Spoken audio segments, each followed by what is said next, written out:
Shall we start? Yep. Okay, welcome back everyone. So here's a quick recap of what we did yesterday.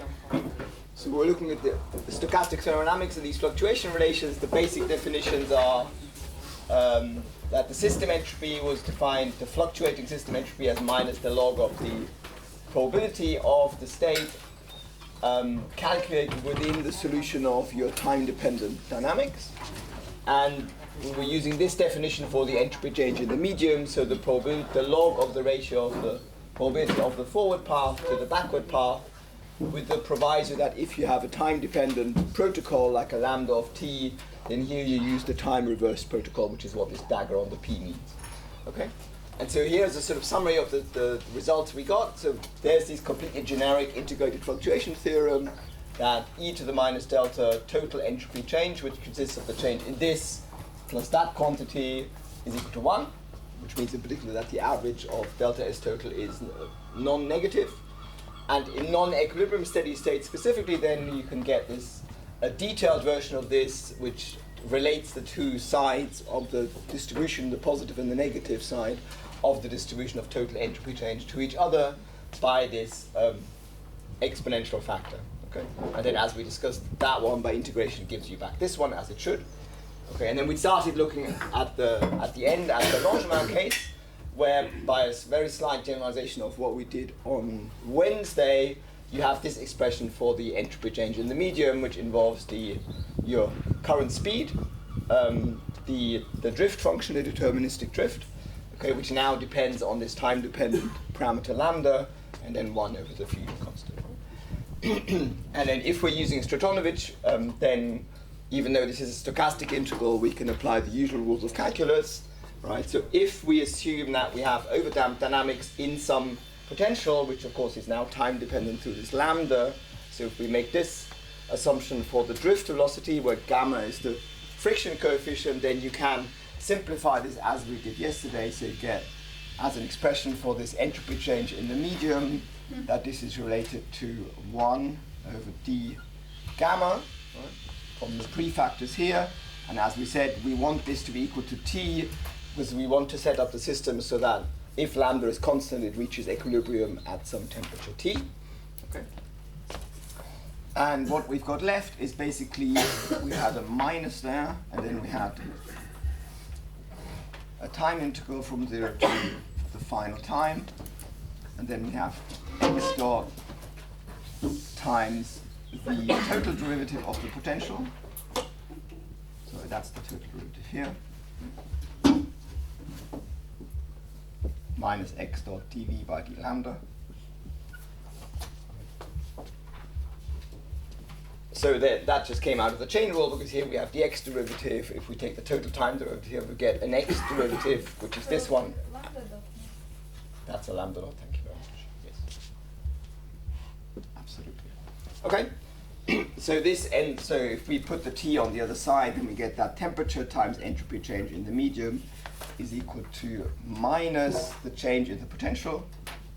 So V at the final position, which I'm going to call xf now. I also called this xm in the discrete formulation yesterday, but it's the same quantity.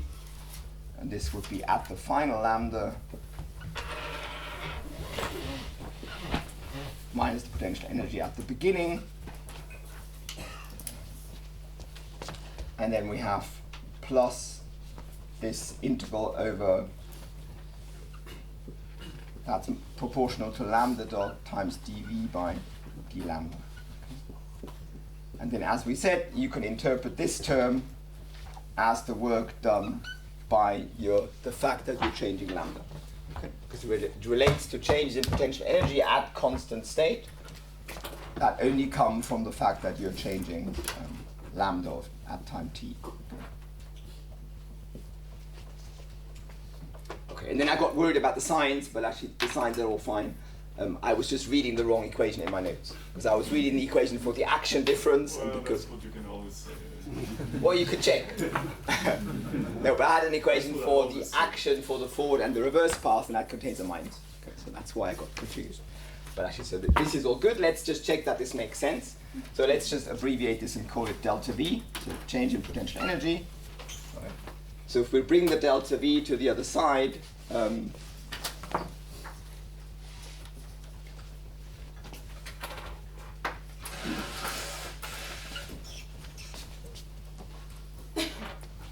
see that the change in potential energy, so basically change in energy of the system, right, is equal to external work minus T times delta Sm.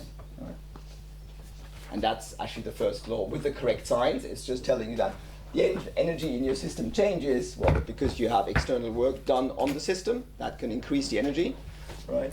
But if you're transferring heat to the medium, right, then that decreases your potential energy. So that's exactly what you'd expect.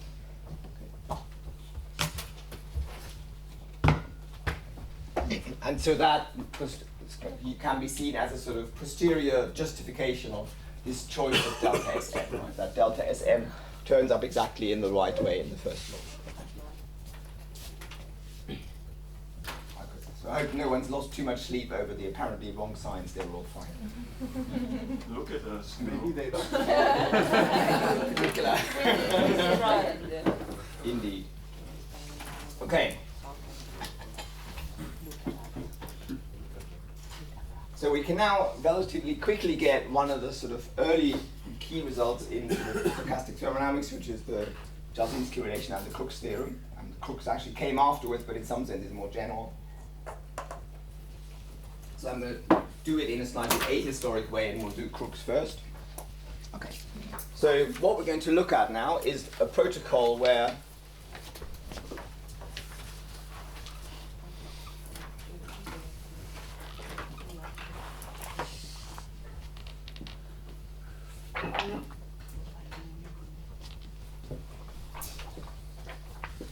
we're going to start in equilibrium.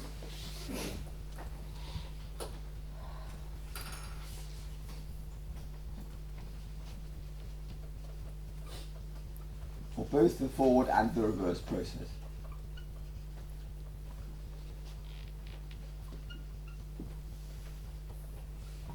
And that's an important sort of ingredient in terms of getting these getting the Crookes relation and the Jasinski theorem.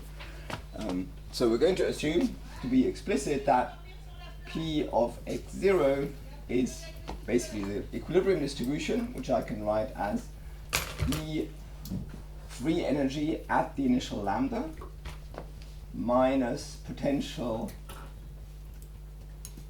of x0, energy of x0 at the initial lambda, and all that divided by t. That's a Boltzmann distribution. Right? I've just written the 1 over z as e to the free energy divided by t. Okay. Just a Boltzmann distribution. Nothing else happening here. And we will do the same for the reverse protocol. Okay. So exactly the same formula, except that my lambdas will now be the final lambdas. Right? Because I'm assuming I'm starting the reverse process in equilibrium at the final value of lambda.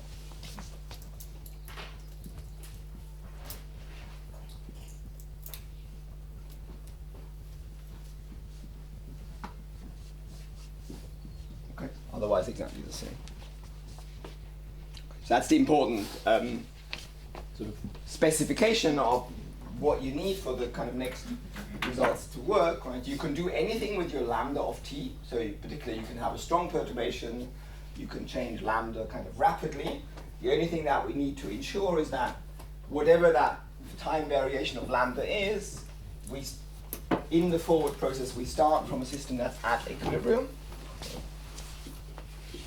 Let's maybe just illustrate that here. So let's say here's my lambda of t, here's lambda of at time 0. Let's say I was going to do something like this with my lambda, that would be lambda f. Right. So my forward process would be this one. And I would be starting at equilibrium here at this value of lambda 0. Right. So I would equilibrate my system at this lambda 0, then I would change lambda in whichever way I've chosen here. This is a finite time interval, right? So we're not assuming that at the end we have plenty of time to equilibrate, and maybe just to make that clear, let's maybe do something like this, okay? So we're not assuming that somehow we're then holding lambda for a long time to let the system equilibrate at the end. That's not required. The only thing that's required is that at the beginning we start in equilibrium. And so the reverse process basically we'll just have the lambda flipped around in time.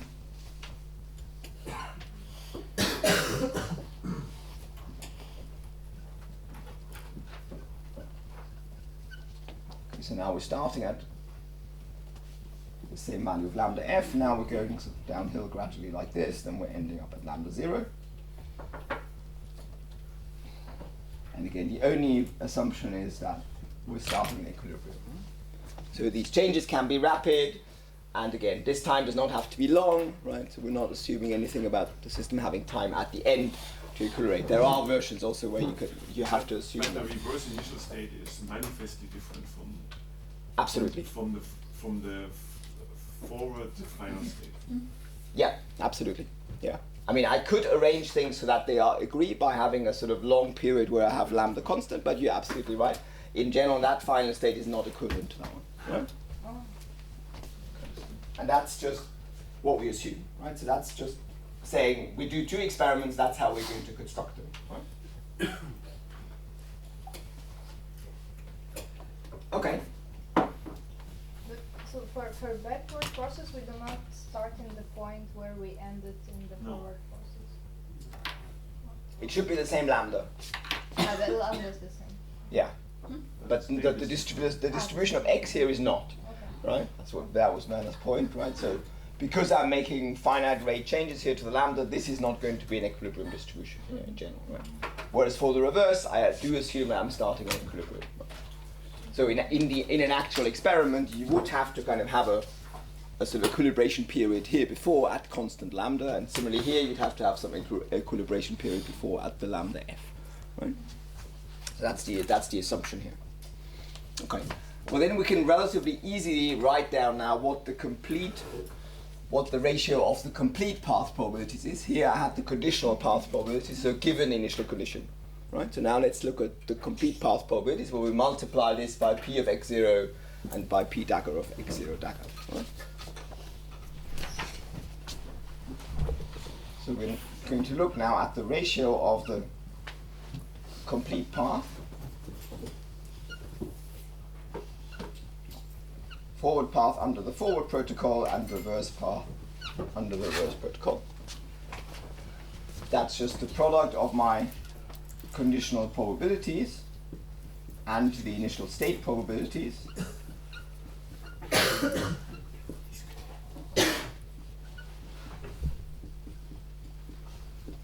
Just using the relation that, of course, we've already used yesterday, just conditional probability decomposition. Excuse me, I don't want to take you away, but this is, so you have some overdamped idea in this is not a completely general time evolution, right? This is a time evolution under in Langevin, or what is it? Okay, so the only thing that's required here is that basically the dynamics is such that if I fix lambda, I will reach a Boltzmann state. Okay. So it has to be Markovian, and it has to basically reach a Boltzmann state. Right. Sorry.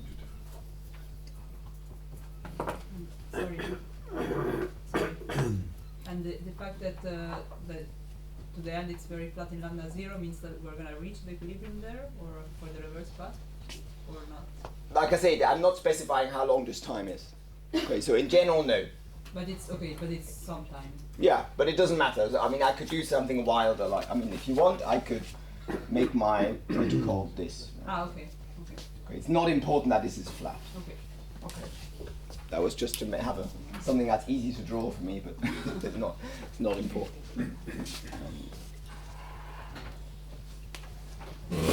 Yeah, I mean, to come back to Werner's question, I mean, the dynamics basically enters in this, in working out what this thing actually is, right? So you can do this for a Markov chain, right? Or you could do it as we did here for overdamped Langevin dynamics, and then basically, as long as you end up with a result like this, okay, then the rest of it goes through. So you can also, for example, you can have dynamics that involves non-conservative forces. Right? If you add if you have a non-conservative force, then the work just gets an extra contribution from the work done by that non-conservative force. Right? So that's also acceptable. Okay, everyone on board so far with what we're doing? Yeah. This question first. So if my path ends up somewhere very far away from Boltzmann distribution, then the reverse thing will be very likely, no? The reverse thing will be? Then this p dagger of x0 dagger will be very small. It can be just if I'm very far away from being equilibrated. Sorry. So the p dagger, x0 dagger, that's something that I've imposed, right? You take this as the Boltzmann, right? Yeah, but that's my experiment, right? So I'm telling my experimenter, okay, for the reverse protocol, what you're going to do is you're going to basically impose lambda f, wait for the system to equilibrate, and then you're going to start the experiment with this time-dependent lambda. But x0 dagger is the endpoint of the forward path. No. Ah, no, it's not. No. I mean, we're comparing those two paths, right? But the p dagger is a separate experiment. But the x dagger and the x. We're comparing the path and its time reverse, Yes. but under two different experiments, right? Yes, One. but then the x dagger final is, no, sorry, the x dagger 0 is x final, right? True, but I'm not imposing that the initial condition for my second experiment has anything to do with the final distribution I reach in the forward experiment, Yeah, okay. right? I'm just saying if you do the forward, sorry, if my x final is very far away from p dagger, Yeah, then it can be quite small. yeah, Okay. that's true. So you could end up in a situation where, before the reason that you say, right, you could have a very atypical, you could have a distribution here that's very far from equilibrium, right? And then you're right, that ratio can be in principle arbitrarily large or small. Okay. Yeah, that's true. I mean, of course, you would expect this to become similar if you do something roughly adiabatic, right? So if you're changing lambda slowly, right, that would be the limit where this basically goes to, the log goes to 0, right? And that's also basically what you find because then it becomes reversible. Yeah. There was another question at the back, I think. Is that was the same question. Okay, fine. So we're not assuming in any way that this has to be equilibrium, and also it's not related to how you do the second experiment. Okay, they're just two separate experiments. Each of them starts in equilibrium. Okay. So what have you got here? Well, we've just looked at, this is the ratio of the total path probabilities and the log. We've already worked out this fraction. That's our total entropy production, right? And we've just specified what these things are. Okay, so let's just do the calculation. And as you see, basically most things will cancel. Let's continue up here. Okay, so we need to just plug in this thing here divided by t. So this the log of the first part of my fraction is just delta Sm. So this is equal to delta Sm. Then the log of p of x0 gives me f of lambda 0 minus v of x0 lambda 0. All that divided by t. If you let me, I'm going to multiply the log by t just to make things easier. Yeah, let's put a t in front here so we stay consistent. Okay. So that's the contribution from delta Sm. And the contribution from the initial condition of the forward experiment. Now we just need to subtract that one, so we get minus f of lambda f and plus v of x0 dagger, which is xf.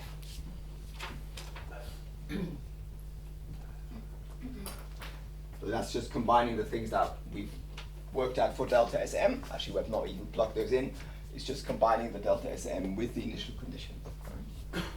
And now you see from my formula for t delta Sm, I get exactly these potential terms, but with the opposite signs. Right? So you have a plus v at the final position. Here you have it with a minus. Same with the initial part. Okay. So those pieces just cancel. Okay. So what's left is just the work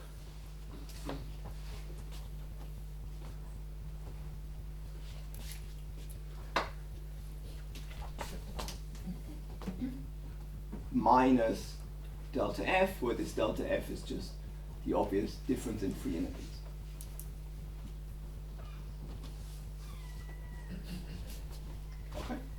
it's not really equal. No, I think That's good. that is. Okay.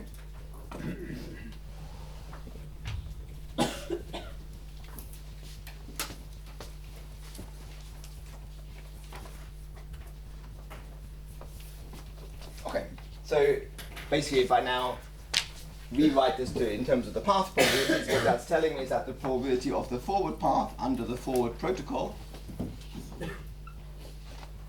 is just e to the beta times this thing here times the probability of the reverse path under the reverse protocol.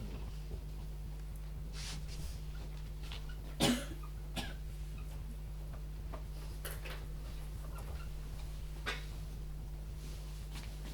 beta is 118.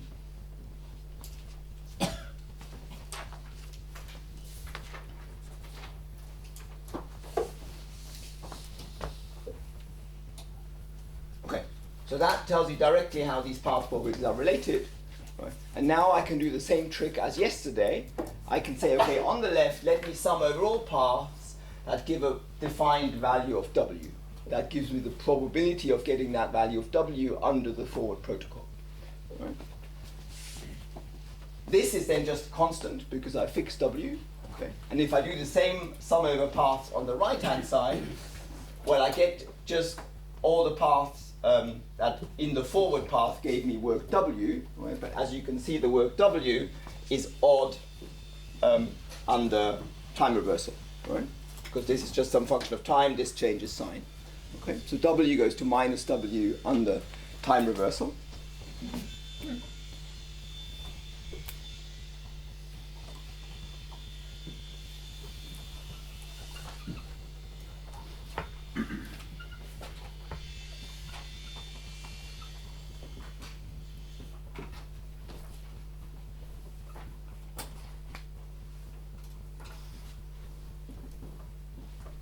So the reverse path then gives work minus W. Okay.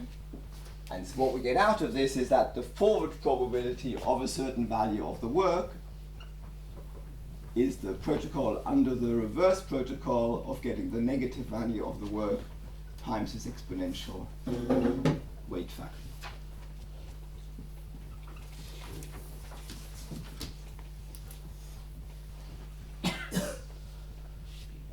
So we fix W now?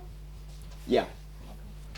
So formally I can do this the same way as what we did yesterday. So I say I fix a small interval that W has to lie in, okay, then I integrate over a path that between that W, so I've directly taken the limit where that interval is small here, right, using the same logic. Excuse me, but I mean, so in the second equation on this line, then x and x dagger are kind of the same path, Yeah. right? So it's kind of non-realistic because the same path will probably have no weight. But now you integrate over it, so you've liberated you from all the paths appear. All the paths appear in the final equation. Yeah, So it's beautiful. I agree. Because up there it was completely unrealistic, right? A path that has a certain weight on the forward may have absolutely zero weight on the reverse. Absolutely, very true. And you've liberated Yeah. you from all of that stuff by going from 2 to 3. Yeah, Incredible. thank you very much. Always nice to have an appreciative audience. Question from the back. This last equation when we have P of the P of W and P tilde of W, those two, and even the trajectory paths, everywhere a parameter that goes into defining this is the initial distribution, right? What I think is we always have to specify P of x naught and P tilde of x tilde. Yeah, so this only holds with those assumptions. Right, so that you have to do that, otherwise you see this doesn't work. Right? So, yeah. So you have this. So the fact that both your experiments start at equilibrium is crucial to get this, right? Right? Because otherwise, I mean, there's no reason to expect the free energies here to turn up, right? They only turn up because we have Boltzmann distribution. Right? Okay. So what we have here, this is called the Crookes theorem. Let me just find the year. So, can you again comment if we don't assume being in equilibrium and the starting point, how does the calculation change? after say it's looking at the change? If you don't assume an equilibrium, then there's nothing very generic you can get out of this, right? Because you're relying on the fact that here you have these potential energy differences, Yeah, okay. and they Okay. have to cancel with these Okay. ones, right? So that's crucial. Yeah, yeah, yeah. To get this relation, that's the fact that you're starting in equilibrium, that's important, right? This is not generic to other experiments, right? But of course, this is already a very large class of experiments because I'm making absolutely no assumptions here on how long this time is, how big the change in lambda is. I can make a step change in lambda, right? The process can be completely out of equilibrium all the time, except it has to start in equilibrium, right? So I can have strongly nonlinear changes, I can have very rapid changes, right? You can have oscillations, you can do whatever you like. Of course, you can have linear response as a specific case, you can have adiabatic, slow changes of lambda, right? But there's no assumption here about small perturbations, adiabaticity, or anything, right? It's completely generic in that sense, and that's the sort of thing that's interesting about these results, is right? They apply to a system that you can drive arbitrarily far away from equilibrium during that experiment. Right? Yeah. It's a bit redundant. So on the first and second line, W is a path-dependent quantity. Yeah, Okay. you're right. And you get the distribution of W. Yeah, but just so now you're right. This W is a functional of my path because it's this function, You right? get it with a delta or something. It's like we did yesterday, right? So formally what I now do is I say, okay, now let's fix a small interval where W has to lie. Let's integrate over all paths that have that property, right? And then let's take the length of the interval to 0, right? But it's exactly the same logic as what we did yesterday, right? You just collect the distribution from all the paths that give you the desired value of the work in the limit where that interval is shrunk to 0. Right? Yeah. Okay. So this is, like I said, this is called Crookes theorem. There's also an integrated version of this. Right? You can also, just by turning around the exponentials, you can say, okay, probability that in the reverse protocol I get work done minus W is equal to P of W times e to the minus beta W minus delta F. Okay, just putting the exponential on the other side.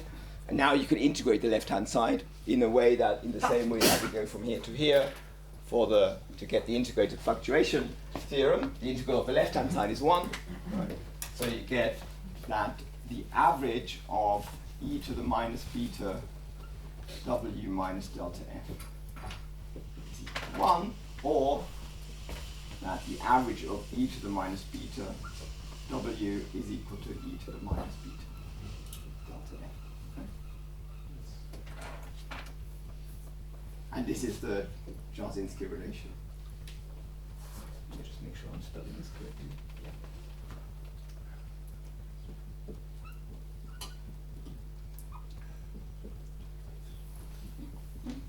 Crookes was 1909. Just at the end of the last millennium. I've heard people say that sort of these relations is kind of the only thing that's true in statistical physics that wasn't already in Landau and Lifshitz. Probably a bit of an exaggeration, but it's definitely true that kind of this paper, it's kind of started an avalanche, and now there's like thousands of papers on stochastic thermodynamics, right? So the Jarzynski relation, there is debate about whether in an earlier paper by some Russians, whose names I unfortunately don't remember, there was a sort of predecessor to this, okay? But this paper really sort of made it popular. And of course, what's cool about this is that you do a completely generic non-equilibrium experiment. I mean, the only thing you have to do is equilibrate the system first, then you do something wild with your lambda of t, the only thing you have to do is measure the work, right? You do that often enough, you collect the statistics, and you get the equilibrium free energy, right? But that's quite remarkable if you think about it. If you've not seen this before, you should be at least slightly surprised, right, that works, right? It's actually, interestingly, it's closely related to something that was invented in computer science at the same time, around the same time, by Radford Neal. He called this, I think, annealed importance sampling.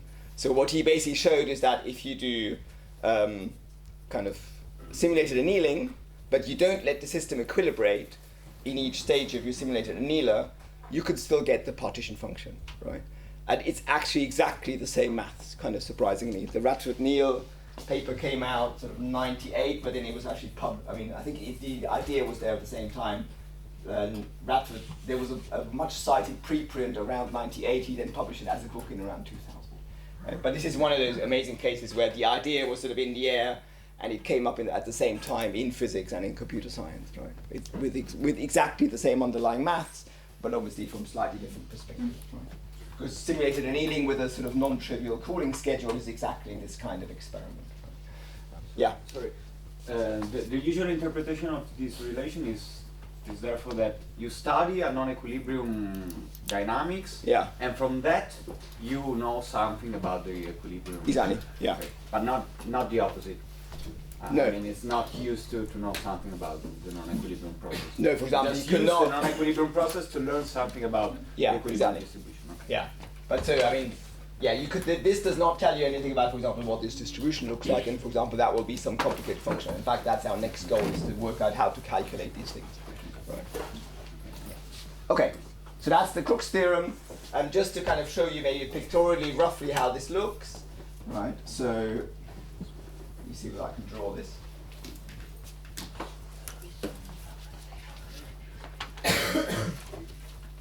I mean, so what you can also see from this, of course, is that basically the average of W is always bigger than delta F, right? In exactly the same way as what we did yesterday, right? So this shows that the average of W is bigger than delta F. So to increase the free energy by a certain amount, you have to do on average at least as much work as the free energy difference. So I mean, that's the other cool thing actually about these theorems, is if we learn the second law of thermodynamics as an inequality, right? And what these relations actually show is that there are underlying equalities, right? Because if you think about it, it's slightly weird that the second law that's like the only fundamental equation in physics that has an unequal sign in it, right? It's an inequality rather than equality. Right? Everything else, like Schrödinger, Newton, is an equality, right? And so what this shows is that there are equalities that give you the second law, right, in the appropriate limit. Right? Because for a large system, or if you do adiabatic changes, then this basically just becomes a deterministic value, right, and then you get the usual kind of results for the second law. Okay. Good, so just to briefly illustrate the Crookes relation, so let's say we have a positive delta F. This is W, right, and this, we expect a distribution of work that will be peaked above delta F, right? Then in the reverse process, sorry, that's not a different axis, this is just minus delta F. You expect that, again, in the reverse process, you have to invest more work than minus delta F, right? So maybe use a different color there. So P dagger of W should look something like this. Okay. And now the Crookes theorem says if I mirror this one, if I evaluate it at minus W, right, then it has to cross this one at the point where W is equal to delta F, because then the exponential is 1. Right? So if this one mapped over to the other side, and this almost never works when I try and draw it. There you go. So we map this over here, so this is P dagger of minus W. And so Crookes theorem says that you can get the equilibrium free energy by just looking at these two distributions, and you work out where they cross. Okay? And this has actually been done with pulling on DNA, for example, right? And so that's actually turns out to be a relatively efficient way of getting information on free energies of DNA molecules, right? You do these non-equilibrium pulling experiments, right? And if you have enough fluctuation, right, then from this crossing point, then you can work out your delta F. There are, of course, lots of issues with how do you do this in practice, right? So, for example, if you have a big system, these distributions get very narrow, right? So there's not much overlap, right? In some sense, the reason why this has become popular is because people can do these experiments and measure work on very small systems where the fluctuations are strong enough. Right? If you do this for a macroscopic system, you get kind of a delta peak here and one here, and it's hard to work out where they cross. Right? Similarly, if you have a large system, then because the work fluctuates so much, actually getting decent statistics on this average is very hard. Right? But again, for small systems where the fluctuations are such that you can actually see the overlap, right, then you can really use this as a technique. Okay, quick break there to think about questions, then we'll move on to the next section.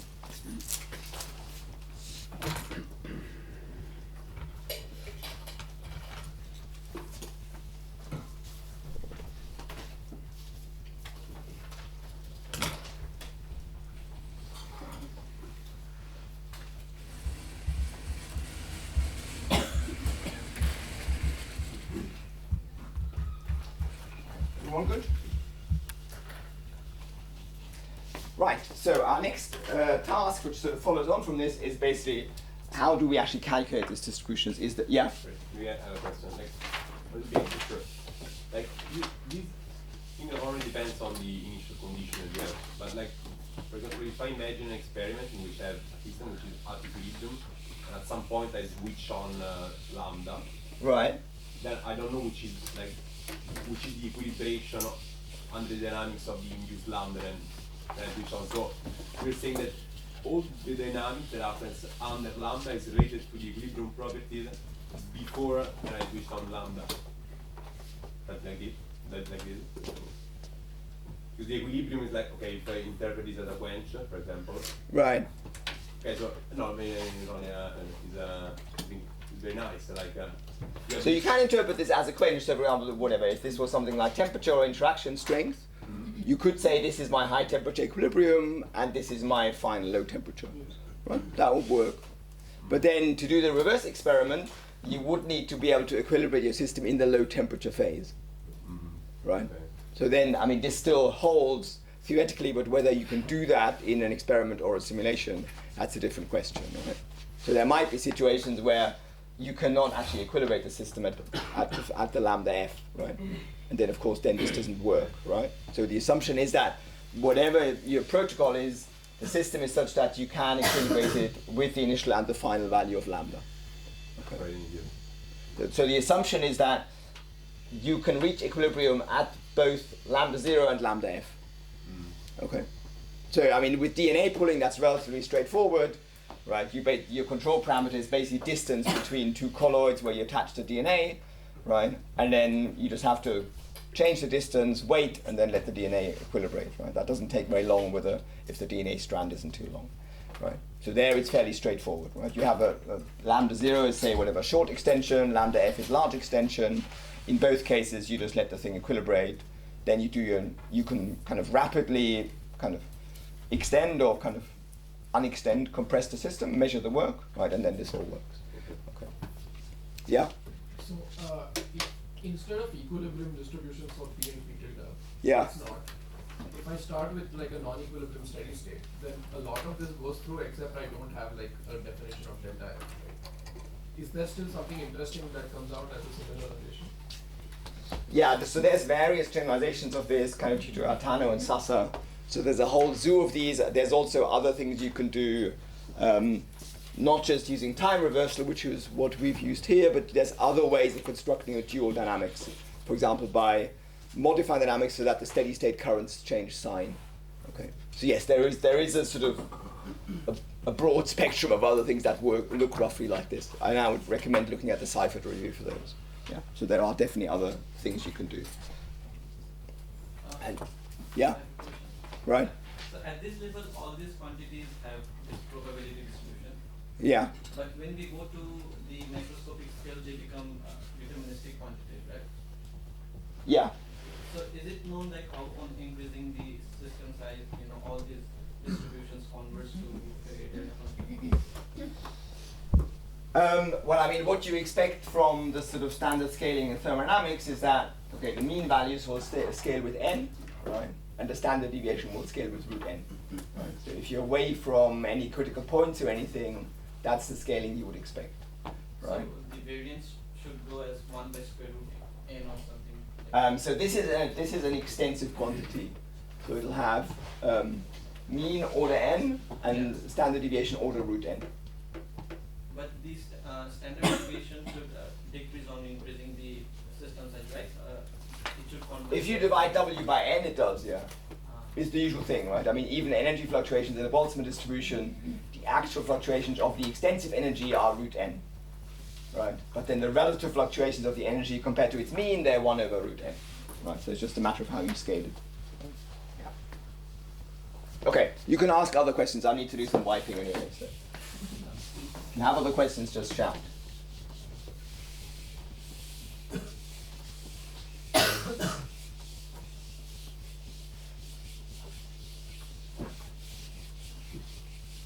Excuse me?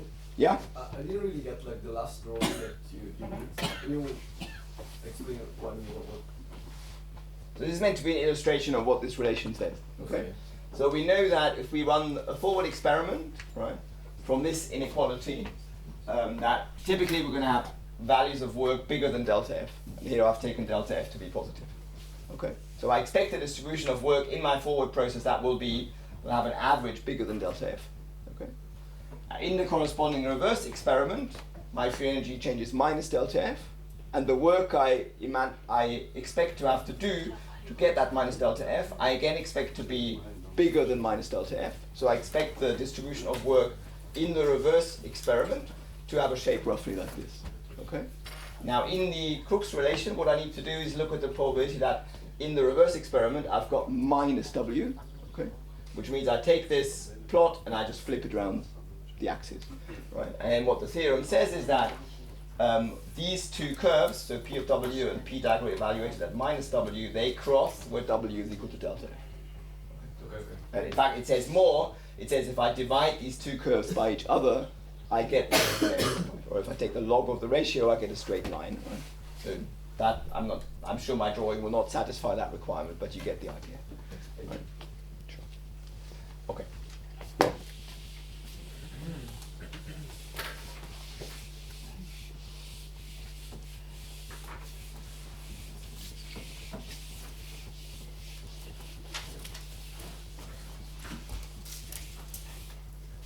Okay, who's heard of large deviation theory? Most of you, very good. Excellent. And we can keep the next bit relatively short.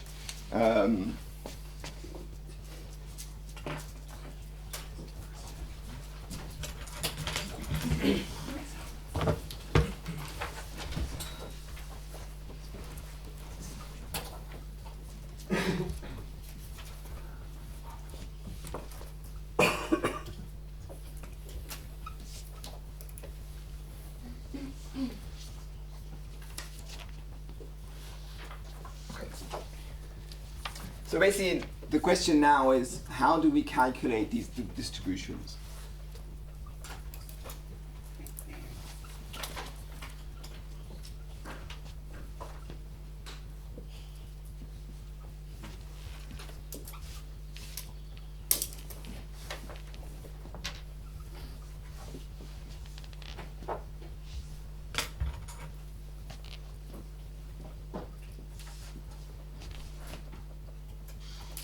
So I'll give you any path observable. This could be the work, could be entropy production, anything like that. How do we calculate these distributions, right? So how do I get P of W, basically, right? So a direct calculation is obviously tricky, right? You don't really want to do this kind of path integral. That, I mean, that formally defines what P of W is. If you can avoid that, right, that would certainly be useful, right? We can imagine that we could do this kind of by Fourier transformation, but then working out the Fourier transform is also not necessarily simple. But we expect that kind of for large times, right? And let's maybe just for simplicity now look at the situation where we keep lambda constant, so we don't have to worry about the time dependencies, right? You expect that your process will have some correlation time, right? And then if you run the process for longer than the correlation time, you expect the contributions to this W, right, to be roughly independent in sort of segments of correlation time. Right? So that means that while you expect the mean of W to scale with the length of the trajectory,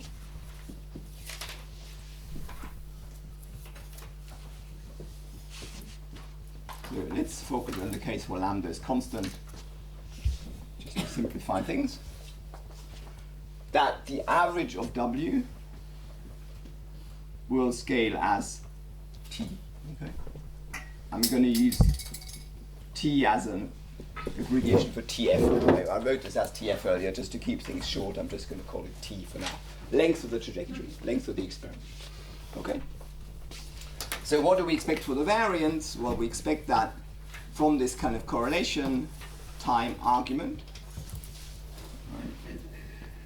This should basically be some constant times time divided by some correlation time.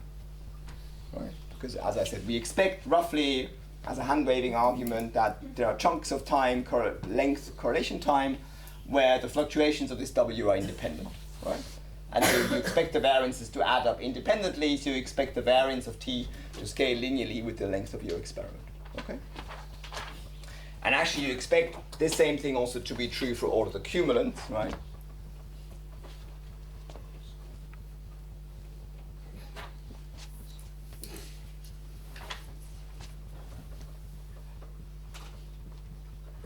So generically you'd expect that all the cumulants scale linearly in time, right? If you have some finite correlation time in the system.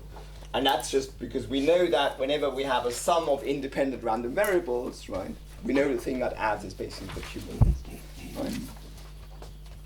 So if we look at the generating function,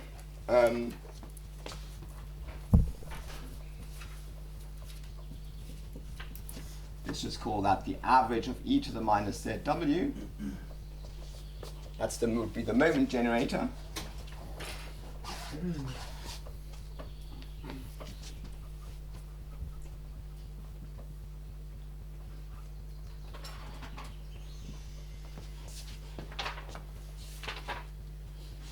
So the log of this g, just the log of that, that's the cumulant generator.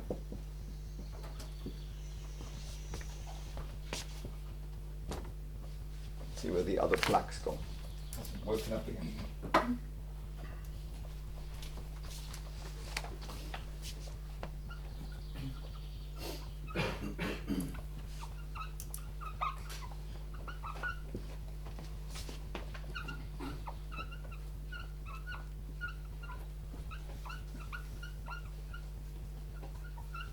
So basically the scaling you expect for the cumulant generator on that basis is that log g of z should be some proportional to t. That's how you get all the cumulants. Sorry.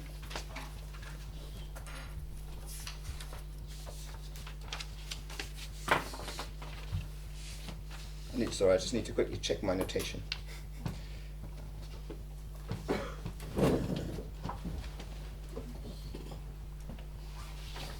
I'm just going to call this psi.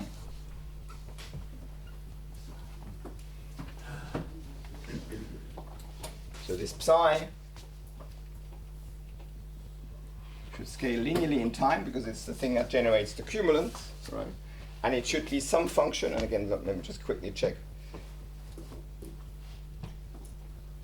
Yeah, it should just be linear. I mean, we can put some sort of correlation time in here times some other function,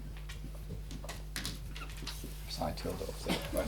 Because you see, I get the cumulants by taking derivative of psi with respect to z. That gives me the cumulants of first, second, and third order, right?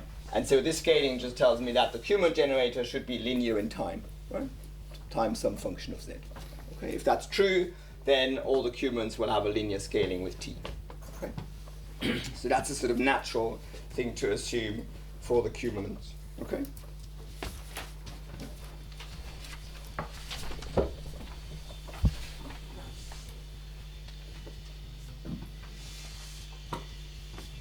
Okay, and I'm going to, just to simplify the notation, I'm not going to explicitly write this factor of correlation time in the following.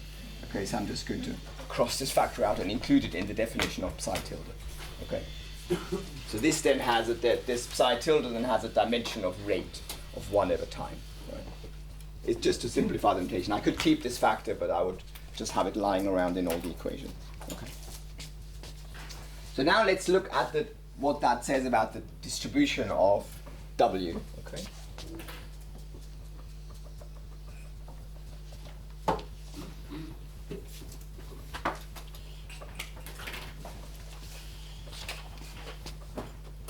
Oops, that one's not any blacker than the other one.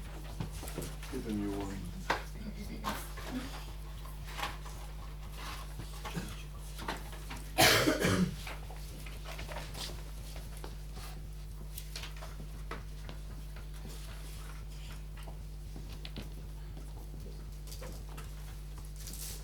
So what's the consequence of that linear scaling in T for the distribution of W? Well, it makes sense because of this linear scaling here that we look not at W but at W divided by T. Okay, that's a sort of natural scaling to use.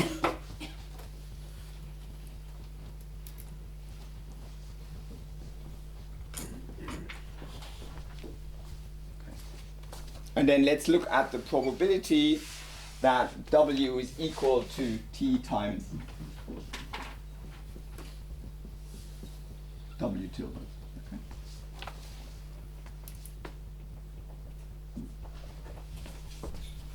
So I can in principle get this by a Fourier transform out of my cumulative generator. Right. So I can write this as a Fourier integral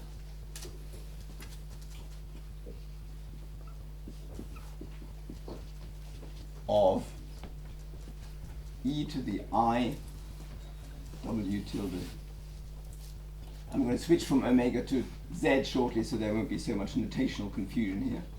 That's an omega, that's a W tilde t, okay, times the expectation value of e to the minus I omega W. See, what I've written here is just a delta function. I've just written delta W tilde t minus W. Right? And the average of that gives me the probability density. Right? So just in brackets, that's the average of delta W tilde t, which obviously gives me the probability density. Right? And then it's easier to write this as an integral along the imaginary axis in terms of z. So I can also just rotate my integration axis, basically going to two-sided Laplace rather than Fourier transforms. And then this becomes e to the z W tilde t. And then you see what we have here is just g of z. So that's in principle what I need to do, and this would actually be valid at any finite time without any further assumptions. This is just basically the usual thing. You take what's called the characteristic function of the moment generator, you Fourier transform it back, you get the distribution. Right? Does that make sense so far for everyone? I mean, especially for the people who earlier didn't raise their hand when I said, do you know large deviation theory? So if anyone's not clear at this point, so far I've not made any approximation. Right. This is just an exact representation of the probability distribution. Okay, good. Sorry, can you just repeat this step, please? This one? From omega to z. I've basically just said z is equal to I omega. Okay. So instead of an integral on the real axis and then an I omega here and I omega here, I just integrate along the imaginary axis and I divide by I here. Okay. Just a change of variable. Yeah. And about that, what's the definition of solitude again? Of? On the bottom left. This is the Human generator divided by t. Oh, okay. Right? Because I'm assuming that for large t, because of what the discussion we had here, is that for large t this will become, because this depends on t, implicitly I've not written it, right? The t dependence will just show up in the prefactor times some function of z. Oh, Okay.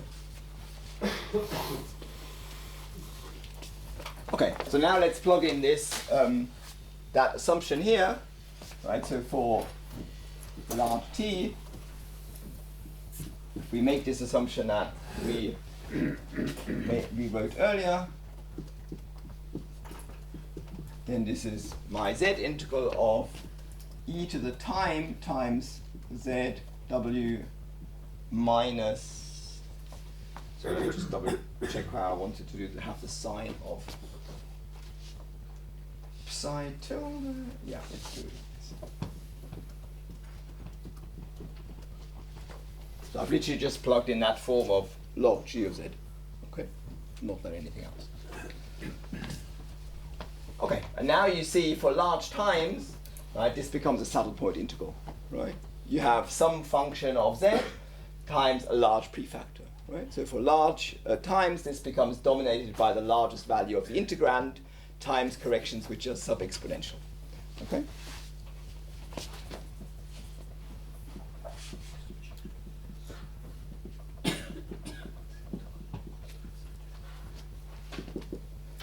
follows from this is that this distribution over here of my rescaled work or other path observable, right, is equal to exponential accuracy, and I'm going to use this kind of, this is one of the notations for it, this kind of double half moon.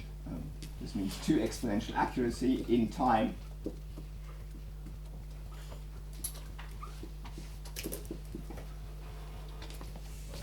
Is basically e to the t times the extremum in z of what I have in the bracket there.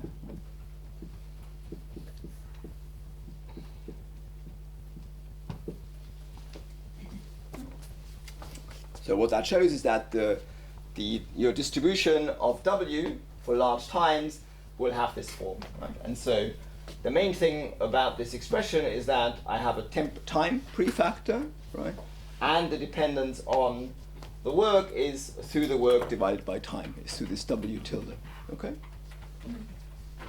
So this is conventionally written as e to the minus t times some function of w tilde, and this guy phi is called the rate function.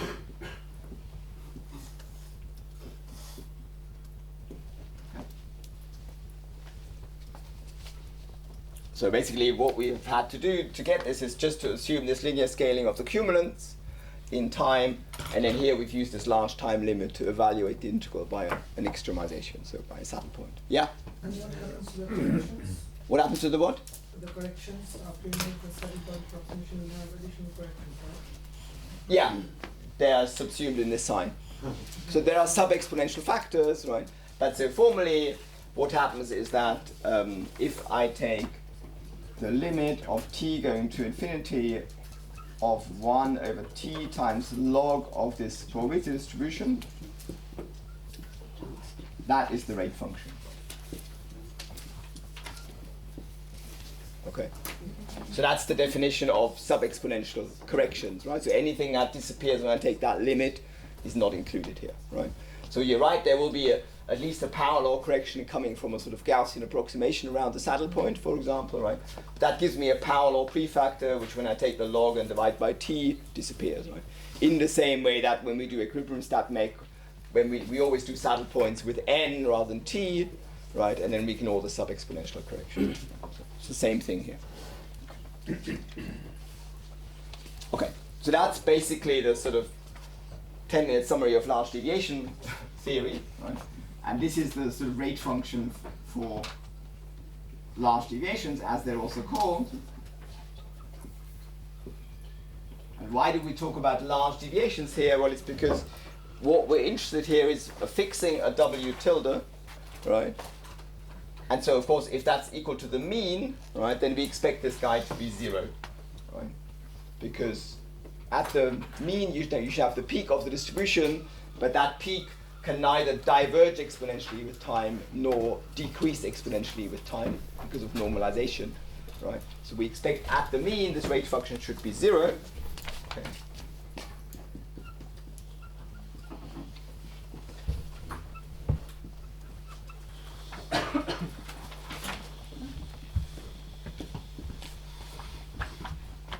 So the rate function for a generic observable of that type should be basically 0 at the average, and it should be greater than 0 otherwise. So the simplest case would be the one of a Gaussian, right?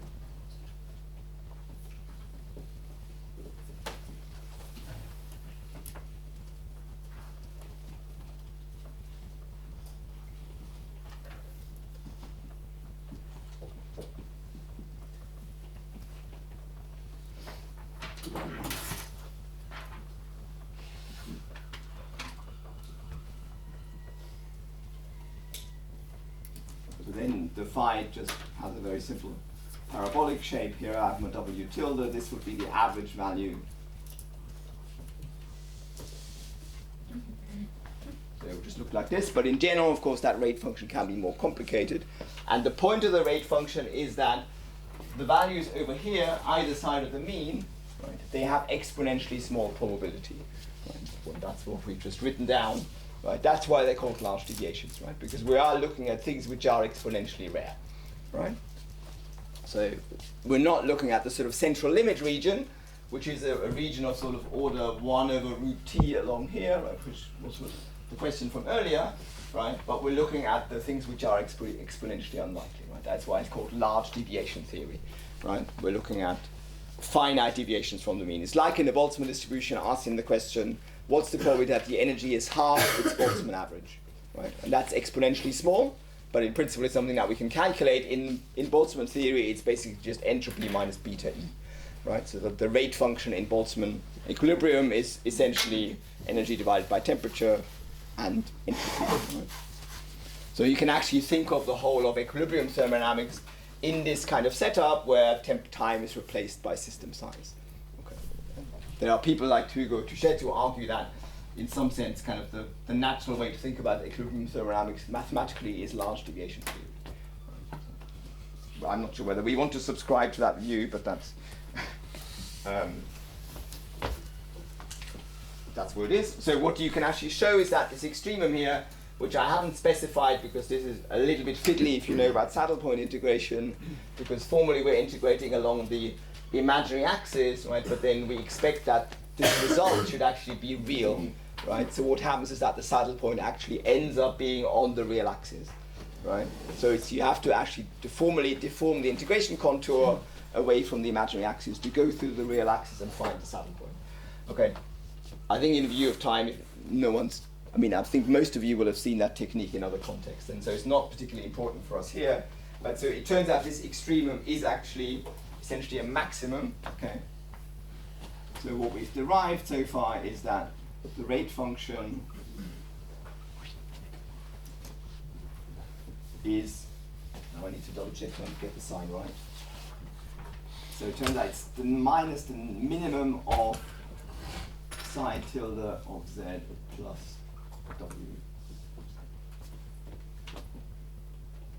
So this extremum with the minus in front is actually so the minus just comes from here, right? And you can sort of see why sort of physically it has to be a minimum, because we know that the cumulative generator is a convex function, right? So if I add to that a linear function, the only extremum that can turn up is actually a minimum, right? Because I have a convex function that's slightly tilted, so the extremum will be a minimum, right? In the complex plane, it's more complicated because everything is a saddle point, right? So, because in the complex plane, you actually need a maximum of this, right? But it's a maximum along that deformed integration contour. Okay, so basically you can get the rate function from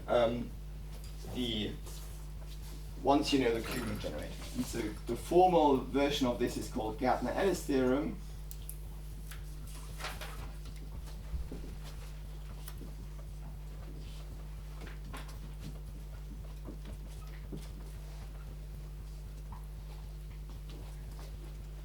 So there is a formal mathematical proof of kind of how you actually get this result. This is kind of the physicist version doing it with saddle point integration.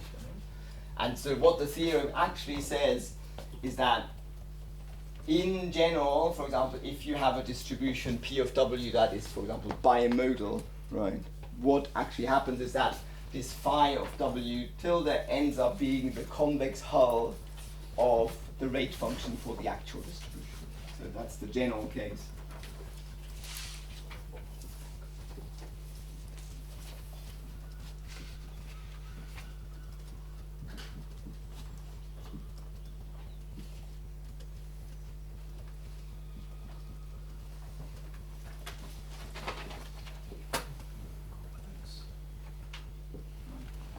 I mean, this might sound a bit mysterious, but you can easily check this. If you take a mixture of two Gaussians, you just say, let's assume P of W is a mixture of Gaussians with the appropriate scaling of the cumulants, right? Then what you get from that is that the actual, let's just say, they're symmetric around the about 0, right? So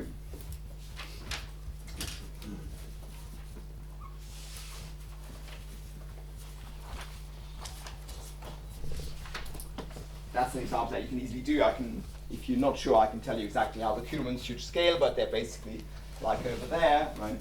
So if you have a mixture of two Gaussians in the limit of large n, the actual phi of W will look like that, right? Where these are the means of the two Gaussians, the curvatures come from the standard deviations, right? So this will be the actual phi of W tilde, right? And what you get out of this minimization, right, and this sort of follows from general properties of the Legendre transform, is that the result of this actually has to look like this, and that's the convex hull of the actual rate function. Right? So if you take two Gaussians, the actual rate function looks like this, because if you take the two Gaussians far enough apart, there's a minimum in the middle, so the rate function has to go up. Right? What you get out of this Legendre transform is you get the convex hull of that. So that's the convex hull. So you have to be a little bit careful when using these techniques. If you have an underlying rate function that has this kind of non-convexity in it, then what you can get out of this calculation is always the convex hull. Which, if you think about it, we know this already, right? This happens in first order phase transition, right? It's exactly like what we do when we look at the distribution of the magnetization in an equilibrium ferromagnet. Exactly, right? So basically what we find is that this is, that's essentially the W tilde here is the magnetization, and this is the free energy expressed as a function of magnetization. So whatever, you could think of that as the Helmholtz rather than Gibbs free energy, right? This is then basically expressed as a function of the field, which is the Z, and this is expressed as a function of the magnetization, and as Lena was saying, this is basically the double tangent or maximal construction. Okay.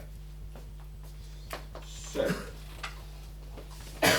you can also now go backwards if you want, right? So if you have the, you can do the converse construction.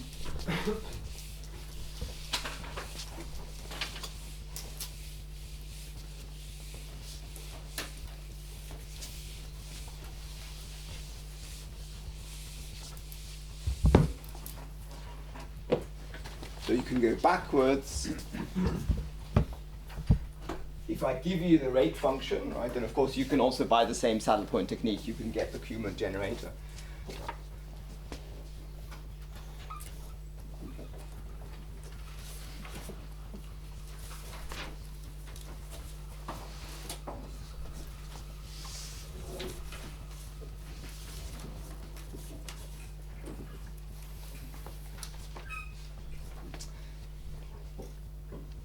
And so just briefly, with the way we've written this is that the, let me just see why I have T inverse here.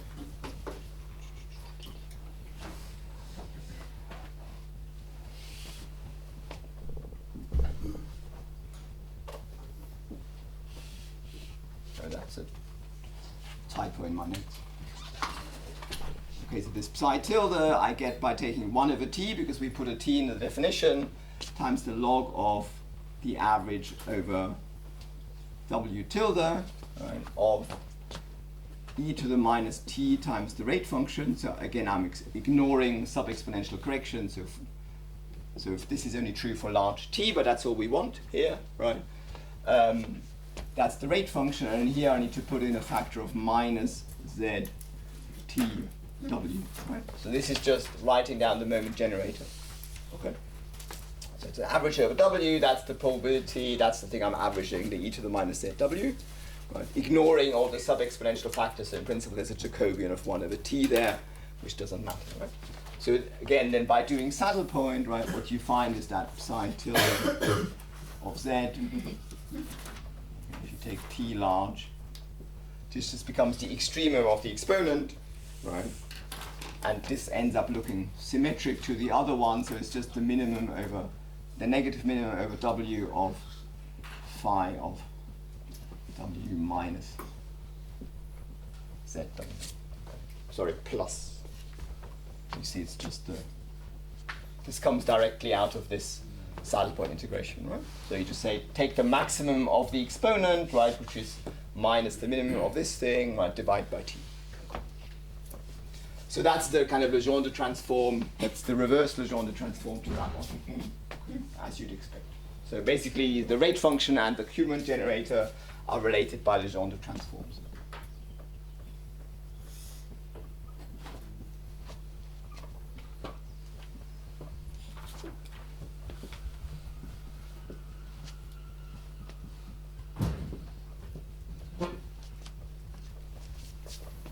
think the mathematicians like to say Legendre-Fenchel transforms.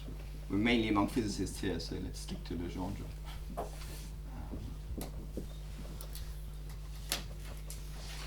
Okay, so the upshot of all of this is essentially that if we want to know the distribution of W for large times, we can actually just calculate this thing. Okay, that's the main computational advantage, right? And so of course now we can kind of go back to essentially thinking about how to do this computation. Let me just see how much else I can cover in the remaining 15 or so minutes.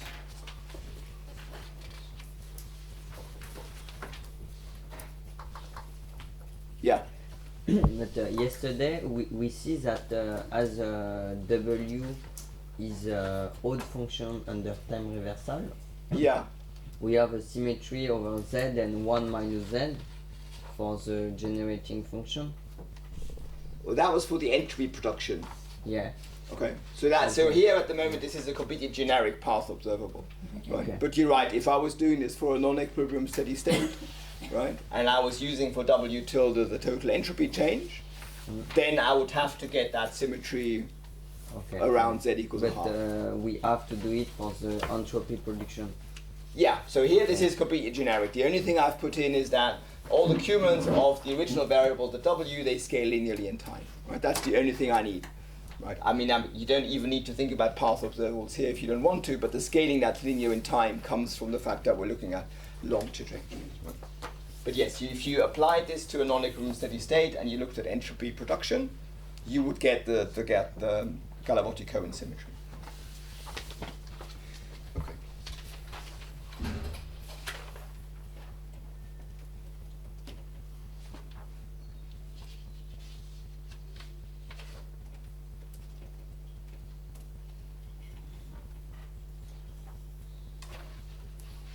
Okay. So what has all this got to do with path integrals? You might wonder. We've sat through the last half hour. So why is this has this got anything to do with what we talked about before, right? Well, basically, if I write down the moment generator,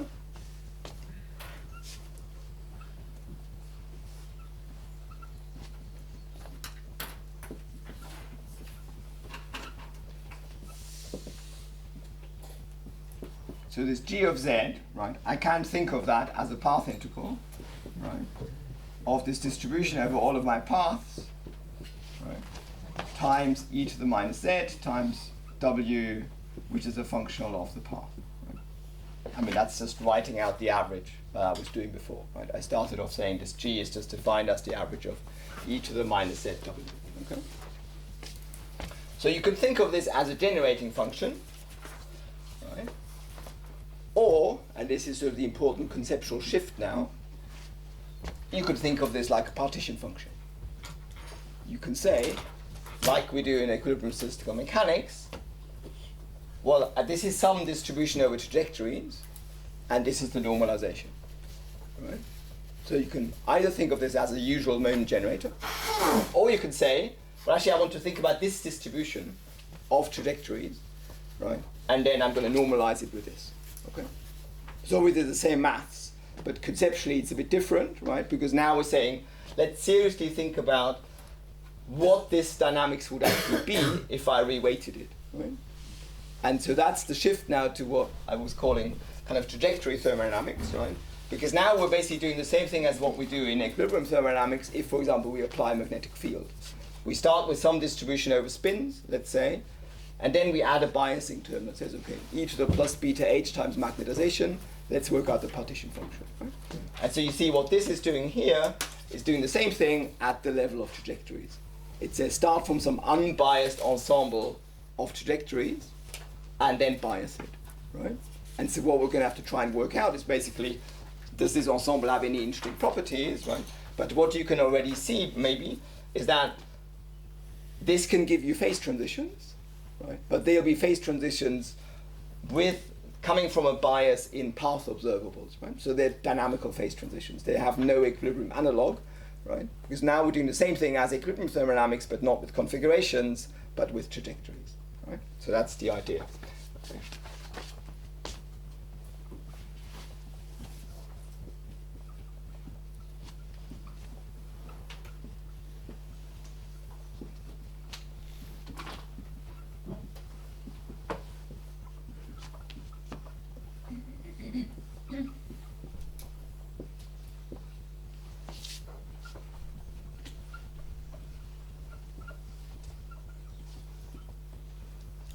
And so then, correspondingly, this psi, right, is basically the dynamical free energy, right? It's basically the log partition function, right? So that plays the same role as the free energy in equilibrium thermodynamics, right? So now we have dynamical analogs of what we look at in equilibrium thermodynamics. So these techniques are, for that reason, are called biased trajectory ensembles or trajectory thermodynamics. There's a number of other names.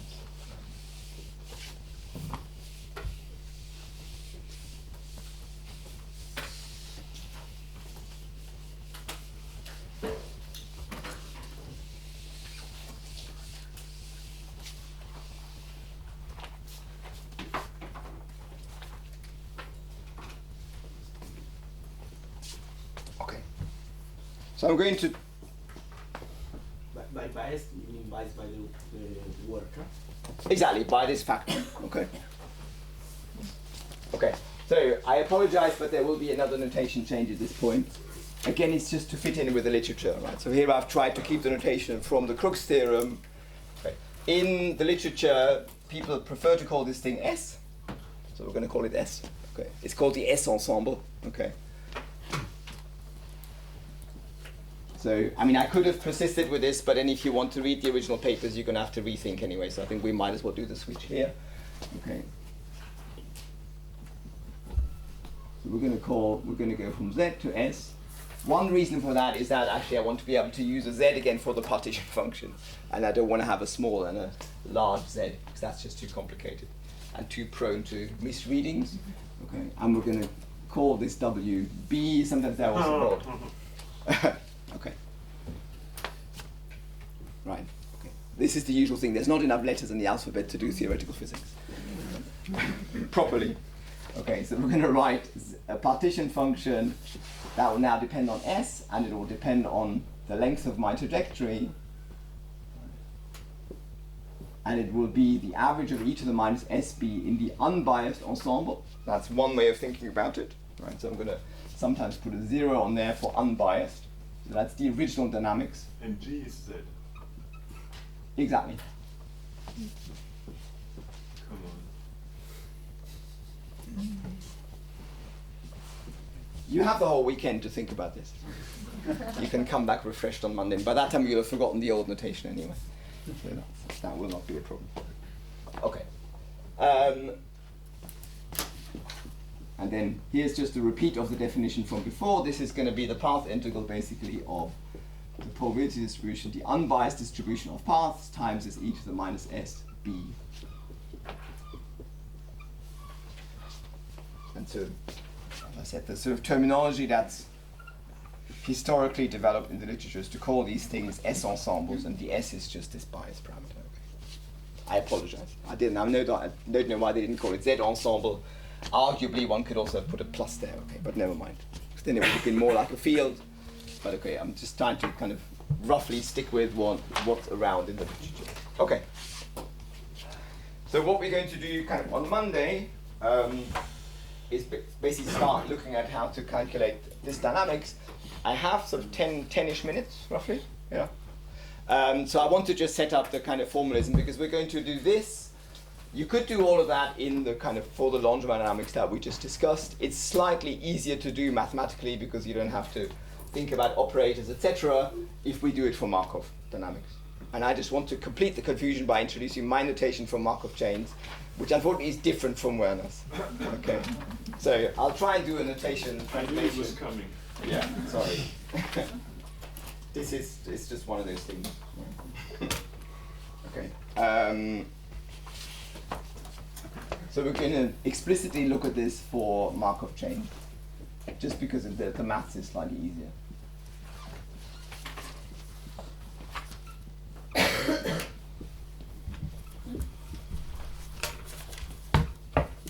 So Markov chains with discrete state spaces, what those states are specifically, they could be spin configurations or anything. This doesn't really matter.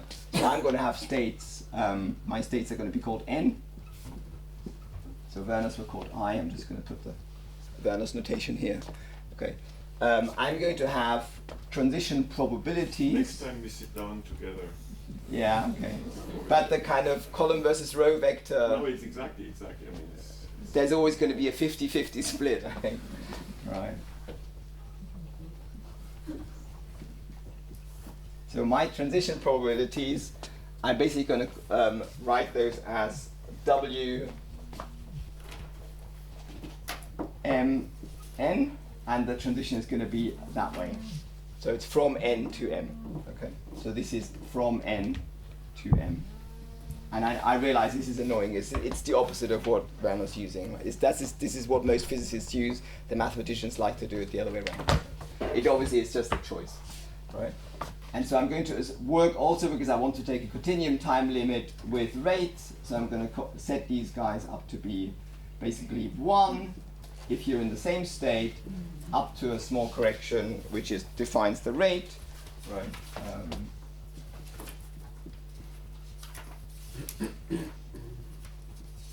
And I think I was actually using this notation. This sort of follows Seifert. Okay, so there's various compromises. This is the right way around from Werner's point of view. Okay, so the indices here are the other way around. Okay. It's a compromise of various different conventions. Right? So, okay, so this is a rate.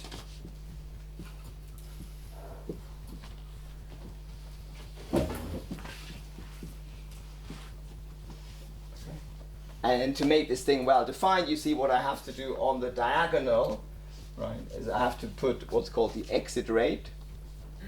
So have I got this the right way around?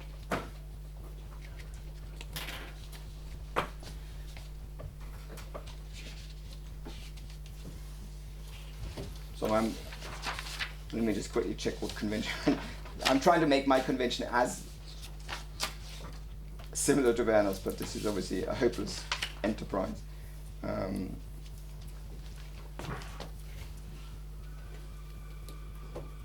Yes, okay, right. So what we're going to do is we're going to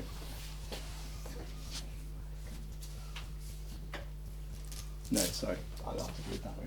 I'll have to just change the sign. So what we're going to do is we're going to set WNN as minus the sum over all m not equal to n of Wn m.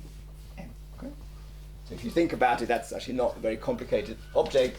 That just says add up all the rates for going anywhere else. Right? So this is what's called the exit rate from any given state. Okay? So this is minus the exit rate from state n. Could you maybe use like n and l instead of n and m? Yeah, okay.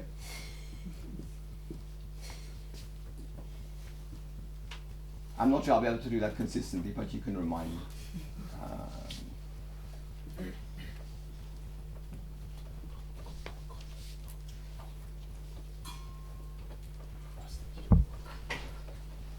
That's fine. Okay, I think I've fixed all the ends. Okay. So, yeah, that's going to be my convention. Okay. So basically, off the diagonals, which is the easy case when L is not equal to n. What this says is transition probability is your time interval times the rate, and you assume the time interval is small enough so that you can only ever get one transition per time interval, okay? And then the balancing term for the probability for staying in the same state, so L equal to n, is just 1 minus delta t times the sum of all the other rates, right? So it's just the remaining probability, which is of the form 1 minus delta t times something. Yeah. So the big W, it has Ln, and the small one, it's NL. Yeah, we can do it either way. That's just the convention I've used because it's a sort of compromise between the physicist matrix notation, which likes to have the initial state on the right, and, for example, the Seifert review that does it that way. And Werner does it that way as well. Okay. So. And now we introduce Brian Katz to get No, I'm going to spare you the Bras and Katz. But yeah, but Rob Jack will probably do Bras and Katz. I'm guessing he likes them. Yeah. Okay, so. Okay. So, let's quickly write down the probability of a path, because that's actually relatively simple in this context.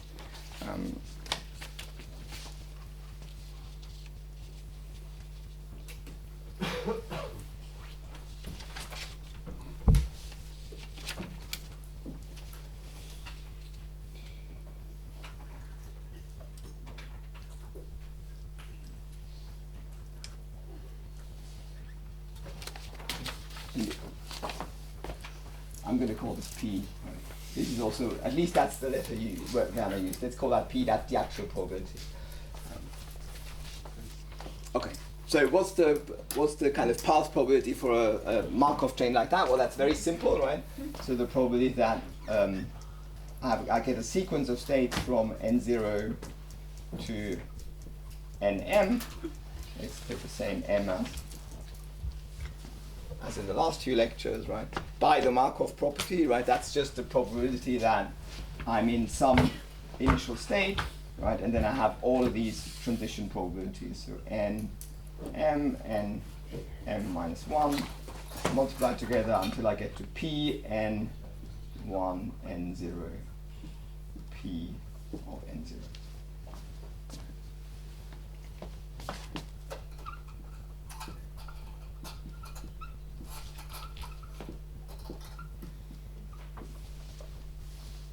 So that's actually very much simpler to do for than for Langevin dynamics. So you see there's no complications here. I'm just multiplying together finite probabilities. And so in this context, what's going to happen to my z? Well, it's just going to be a sum over these discrete paths now. So now it really is a sum rather than an integral.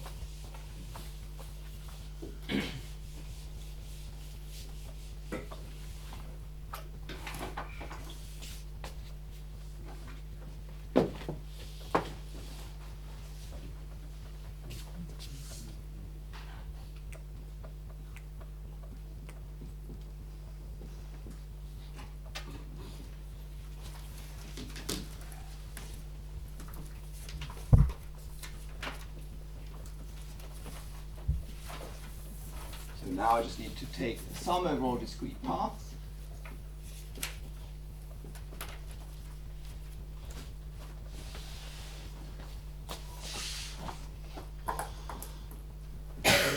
So that's got the same meaning as before. List of all n's at all times. You sum over the whole lot, right? Then basically you get this probability weight. So you get p of n0, and then the probability, the product over. What did I use for my product? I used times tau here. So this is going in steps of delta t. Let's stick with delta t.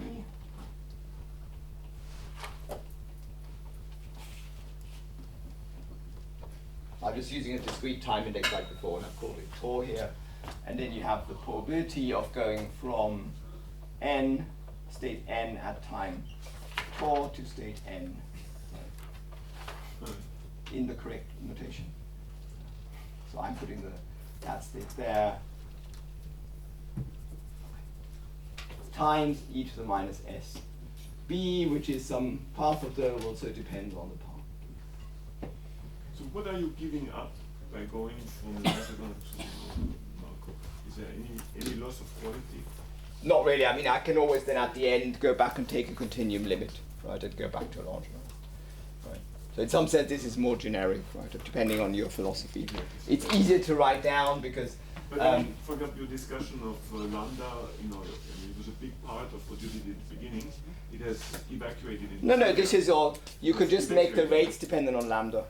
No, the lambda, what I mean is the Ito and... That, yeah, we don't have that complication here at all, right? So because now everything's discrete, right, and there's no problem with Brownian noise, right? So that, yeah, we don't have to worry about here anymore. So that's one advantage. Yeah? Sorry, can you just, what are the indices? I can't read them. This also may be partly because they're wrong. That doesn't help if you're trying to guess. This is n at time tau plus delta t and n at time tau. Okay? So it just says probability of going from state n at time tau to whatever the state is at time tau plus delta t. Okay? And the upper limit of the product is t. It's t minus delta t. Okay. Right? Because here I'm going to the next time step, so the last factor in the product is for tau at the penultimate time, t minus delta. Thank you. So, just to very briefly tell you before lunch what we're then going to do on Monday. Is it Monday? Probably. Anyway, whenever I'm talking next week, is now looking at this. The question is kind of how do you evaluate this? Right now, most of the path observables that we've looked at have this nice property that they only depend on transitions. So they only depend on neighboring values of n, right? And so that, of course, means you can evaluate this in a sort of relatively efficient way, right? Basically by thinking of this as this kind of transition matrix with the appropriate bias, right? And so it turns out that what you could do in the long-time limit is basically define something called a biased master operator, and this partition function turns out to be, or its logarithm, turns out to be the largest eigenvalue. Okay. So that's essentially the same trick as when you do transfer matrices for a 1D Ising model, except here we're going to do it in time. Okay. And so that gives you access to, of course, then to all sorts of other ways, other techniques that we know from kind of what to do with kind of large dominant eigenvalues of sort of master operators, except here these master operators don't really preserve probability anymore, right, because of the bias. There are other things you can do. For example, you can then actually reformulate this as a Markovian dynamics that preserves probability, so then you have a sort of bias dynamics with some effective interactions, etc. But we'll do all that next week. Thank you for your patience, and I'll be happy to take any more questions.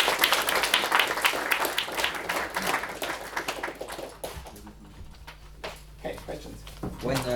When we say that we look at that and we think at that like biased dynamic, that means that if I take S positive, so I will give a higher probability to the path which will minimize BU. B of N, yeah. Oui, B. Yeah. Absolutely. That's exactly right. Yeah. So it's like a magnetic field. Right? So what you do in equivalent thermodynamics is you apply a magnetic field, you favor states with high magnetization. Right, here is the same, and the convention is that this S series has a minus. So the effect is exactly as you described. Positive values of S bias you towards small values of B, negative value of S bias you towards large values of B. Yeah. Yes?